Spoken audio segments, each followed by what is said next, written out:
a freelance writer, and it's my job. It's what I do for a living. And I used to be very organized. I used to get up and be at my desk by 8 o'clock in the morning. And I had a whole schedule set out of how I wrote. And then I had kids. And I decided I wanted to be a stay-at-home mom, and I wanted to take care of kids while I wrote. And my whole life changed a little bit. I do have sitters that help me out from time to time, but I have been known to do a phone interview for a story I'm writing with a headset and change a diaper at the same time. I have found out that I can grab like 3-minute snatches of quiet time while one of the little ones has found a book to read or something and crank out something.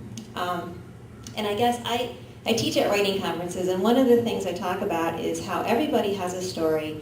Everyone has a story, whether you're writing poetry or fiction, nonfiction, newspaper articles, photography books. You have a story out there, and if you have the desire to write it, you can find the time to write. Even if you only write 1 page a day, 365 days, that's a novel. That's 365 pages. I have a couple different books I'm working on right now. One of them is the follow-up to this book.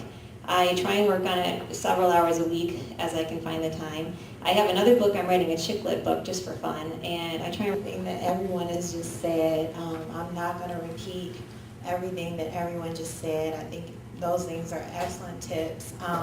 For me, my writing process is somewhat like many of the authors here today.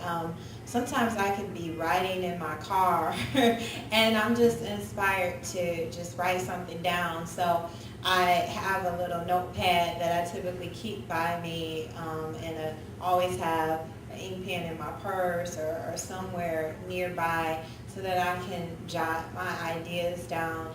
Many times stories that I've written they've just simply started off as a concept or idea that I had.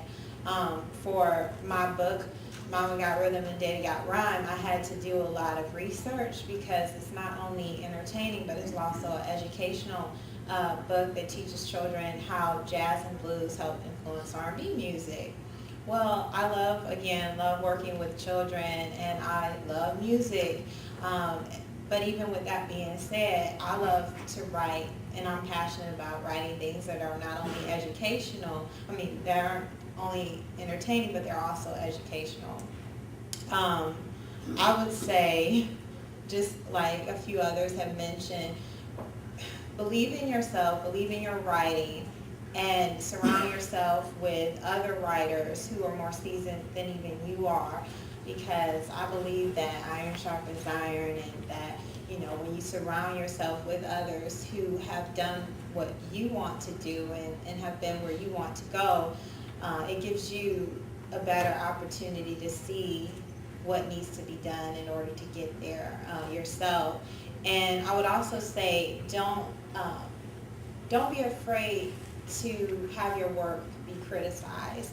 I know sometimes as writers, we're very passionate about what we do, so to have someone else to look at your work, and when you're going through the editing process, sometimes you may not agree at all with the editor and say, no, it needs to stay here, that does not need to go. But you know what, when I went through the editing process for my book, and my editor, she encouraged me to take some things out, I now see how it really actually made it better. It didn't make it worse. It made it better.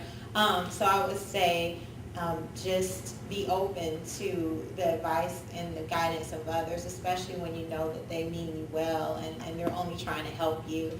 I would say another tip is, if you don't get excited about what you're writing, and after it's been written and you don't enjoy reading it more than once, then I would say there's an issue. Whenever I'm writing something, if I'm not excited about it, sometimes I'll just leave it alone and I'll walk away and I'll stop, because that signals to me there's something wrong, there's something missing.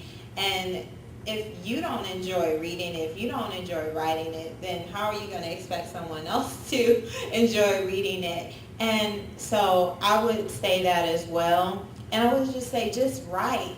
I know that some people, they have a process where they just write to submit their work, more like a journalistic approach.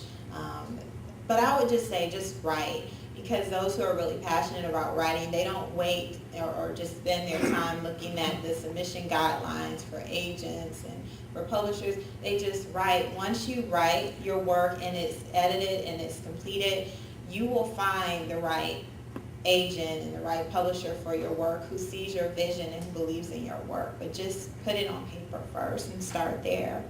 And that's what I would say.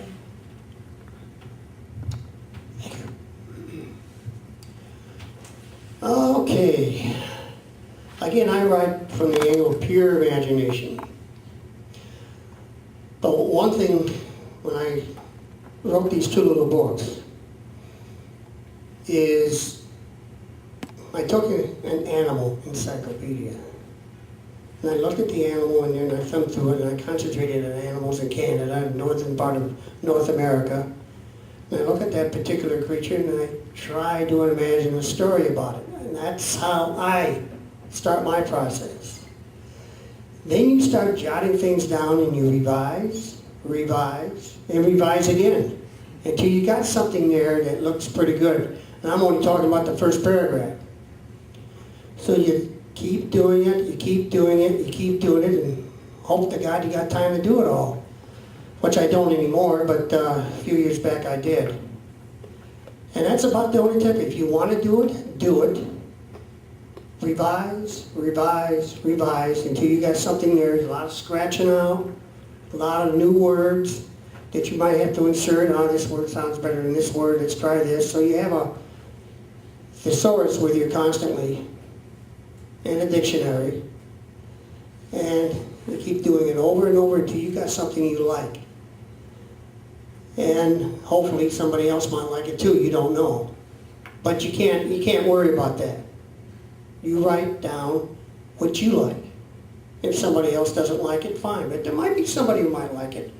I read back some of these stories to my wife and she enjoyed them when I read them back to her, after a lot of revision. And sometimes she catches errors too I made. I might have forgotten a word in this sentence or used an improper word in this sentence, you know, and so you go back. And that's how I created these two books. They're out there somewhere in cyberspace. How long they're going to be out there, I don't know.